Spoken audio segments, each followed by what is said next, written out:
Հայաստանի տրամադրած ականապատ տարածքների քարտեզների ճշգրտությունը 25% է, դժգոհել է Ադրբեջանի արտաքին գործերի նախարարության մամուլի քարտուղարը, ով ասել է, թե Հայաստանի քարտեզները ցույց են տալիս մոտ 400,000 ականների տեղակայման վայրերը, սակայն իրական թիվը նրա խոսքով մոտ 1,5 միլիոն է։ Երևանն ավելի վաղ հայտնել է, որ Հայաստանն ինչ քարտեզ ու տեղեկություն ունեցել է, արդեն փոխանցել է Բաքվին։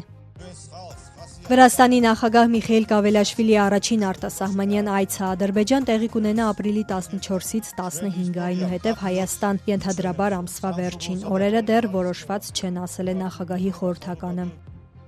Ռուսաստանի նախագահի ներկայացուցիչ ներդրումային ֆոնդի ղեկավարը Վաշինգտոնում Միացյալ Նահանգների վարչակազմի ներկայացուցիչների հետ բանակցությունները դրական է գնահատել, ընդգծելով մեջբերում մենք 3 քայլ առաջ արեցինք մի շարք կարևոր հարցերի շուրջ։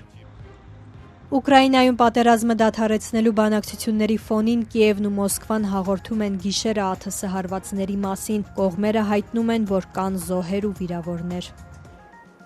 Հարավային Կորեայի սահմանադրական դատարանը միաձայն հավանություն է տվել հանրապետության նախագահ Յուն Սոկ Յոլի իմպիչմենթին։ Երկրում նախագահական նոր ընտրություններ կանցկացվեն։ Ավելի վաղ ընդդիմությունն իմպիչմենթի էր ենթարկել նախագահին երկրում ռազմական դրություն մտցնելու փորձի համար։